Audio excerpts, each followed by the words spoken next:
Everyone ought to read a lot, live well, sleep well, love well, and live well. And personal training is one of the things that you can do to live very well. It takes about 100 hours of study to know enough to pass a certification test for personal training. Um, it can be a career, and you can make a decent living from that, or you can just use it as a job to get through college or for whatever.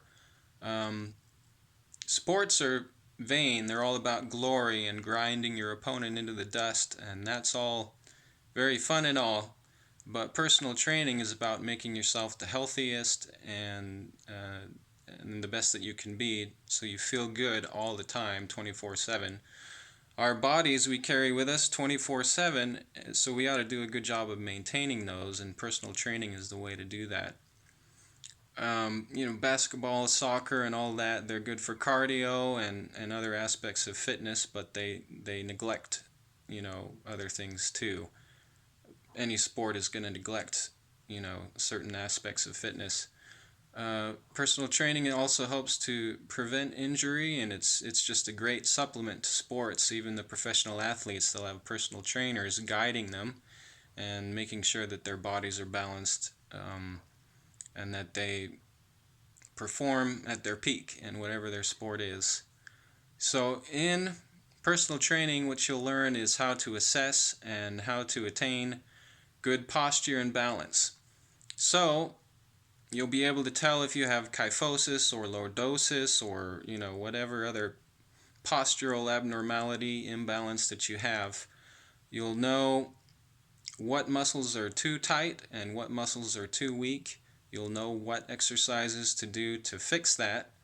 And when those things are fixed, you'll eliminate tension, you'll have more energy, and you'll feel good 24/7. Um, you'll know which groups of muscles should should be strong in comparison to other muscles. So, for example, the biceps and the triceps should be about equally strong, but the quads should be about 50% stronger than the hamstrings. So this bit of knowledge is very helpful, so that you know that certain parts of your body are are strong enough to counteract the opposing muscles, and make sure that your movement is efficient and that you don't get all kinked up, that your movement is spontaneous. uh, Movement is taught. You'll be able to um, develop spontaneous, graceful, and efficient movement to save energy, avoid injury, and have the best power that you can get. um, You'll learn how to effectively stretch your muscles to avoid injury and to get all those kinks out. You'll learn resistance training, which is weightlifting and all that. How many reps and what uh, amount of weight to use in order to get the results that you want, for strength or for power or whatever you're going for. You'll learn cardio, target heart rate, and all that. I used to hate running because I did it wrong. I'd run too fast. So now I know to run slower because I'll hit my target heart rate, um, you know, sooner than most people. And so I have to run at, a slower rate. Maybe a 15-minute mile is good for me. And then I can keep it going for the right amount of time without getting miserable.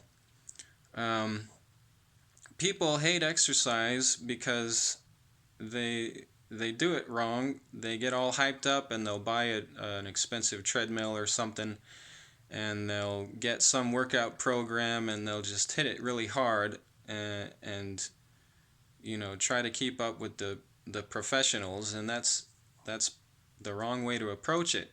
You're going to be miserable if you do that. You got to listen to yourself and sort of seduce yourself into liking exercise. And if you're feeling miserable, you got to think about stopping. And if you might keep going for a little longer, but if you continue to feel miserable, you can tell yourself, all right, that's enough. And be honest with yourself. And if you tell yourself, okay, if I get miserable, I'm going to stop, then stop. And then the next day you'll be okay with doing it again, because you won't make yourself miserable. um, You'll learn myofascial release. That's getting all the kinks and all the nastiness out of your muscles. It's kind of like combing your hair to get the kinks out. Make sure you're not uptight. Make sure you have peak energy. All that tension and irritation and stuff that makes you feel icky throughout the day, you get rid of that. Exercise is a significant factor in cardiovascular diseases, hypertension, stroke, diabetes, osteoporosis, low back pain, etc. But let's take obesity for an example. Let's say that everybody has a good diet and exercises well, and if they were to do that, we'd cut out the healthcare costs and expenses of obesity. And if we were to do that, that'd be between 100 and 200 billion dollars per year. So let's say we had all that money that we could use. That means there's fewer doctors, lawyers, nurses, insurance guys running around, and there's more nuclear fusion scientists and engineers and some real scientific progress.